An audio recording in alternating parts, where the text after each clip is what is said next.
Hey, what's up guys, Adam Lobo here from Adam Lobo TV, and in this video, I'm starting a brand new series called Shutter Speed, where we'll be talking about cars, especially if it relates a bit more on the tech in cars. And thanks to the guys from Porsche Malaysia, I was invited to check out their brand new Porsche Taycan at the float in Marina Bay, Singapore. So here's my first impressions.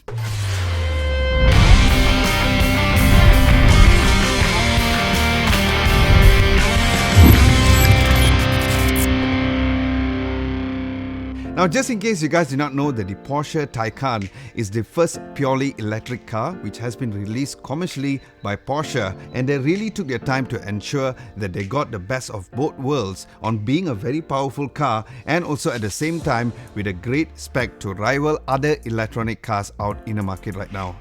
Now let's start off with the specs. Now firstly, there are three variants of the car. There's the Porsche Taycan Turbo S, which is the flagship, and then there's also Porsche Taycan Turbo, and then there's just the Porsche Taycan.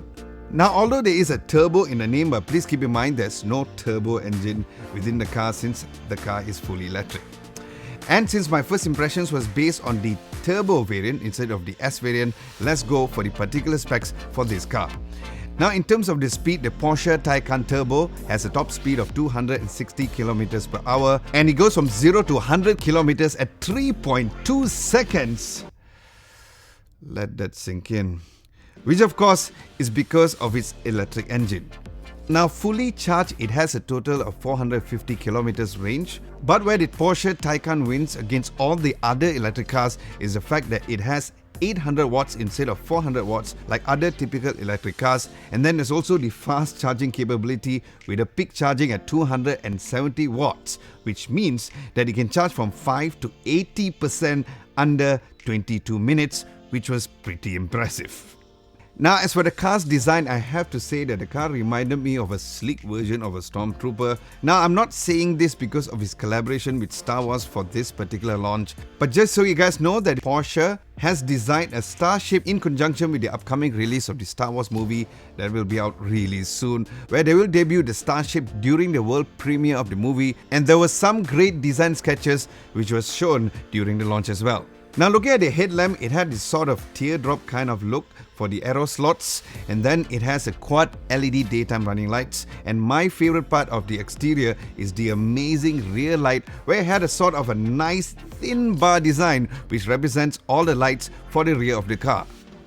Now when it comes to the movement of the car, there is electric machines, one on the front and also on the rear axle, which makes this car an all-wheel drive. And then the car also comes with a 19-inch rims, where I've always been a fan of 5-spoke rims, so it was easier for me to be in love with these rims. Now the overall look for the cockpit inside reminded me of a slightly bigger version of a Porsche 911, and yes, since this is a fully electric car, you'll see a dashboard fully digitalized, but there's no huge screen at the middle of the car like how you typically find from the Tesla Model S, as the Porsche designers mentioned that they designed the car to be a bit more of a driver's car instead, so they decided to go away with having a huge display right in the middle, where there is a total of 4 separate screens instead. Now something very unique about the Porsche Taycan is the fact that this car has a 2-speed electronic gear, where the first gear is to give you the initial boost of power, and then the second gear kicks in later on. And that, my friend, is what I call by innovation. Now in terms of the price and availability, it is expected to be delivered August 2020 onwards, including those in Asia Pacific region, where the official price will be also announced here in Malaysia really soon, so stay tuned for that. Alright guys, so there you have it. That's my first impressions of the Porsche Taycan during the launch in Singapore. A huge thanks goes out to Porsche Malaysia once again for calling me during the launch. And if you guys have any questions to ask about the car, ask away at the comment section below. Now, I'm not sure whether or not I could get my hands to test drive this car, but who knows, maybe Porsche Malaysia might give me the car to use. Now stay tuned to my vlog video that will be out really soon, that will go through my whole journey and of course the highlights of the event launch in Singapore. So yes, do subscribe to Adam Lobo TV if you guys haven't done so, and also let me know what you guys think of the Porsche Taycan down at the comment section below as well. Aside from that, thank you so much for watching. Hope you guys enjoyed my first impressions of the brand new Porsche Taycan, and if you like this video, be sure to give this video a nice big thumbs up. Like, share and subscribe to Adam Lobo TV if you haven't done so. Don't forget to hit and crush the bell icon just next to it to get notified for my future videos. Thank you so much for watching. This is Adam Lobo and I'll catch you guys in my next video. Now as for the... I almost said phone lah. Now as for the phone's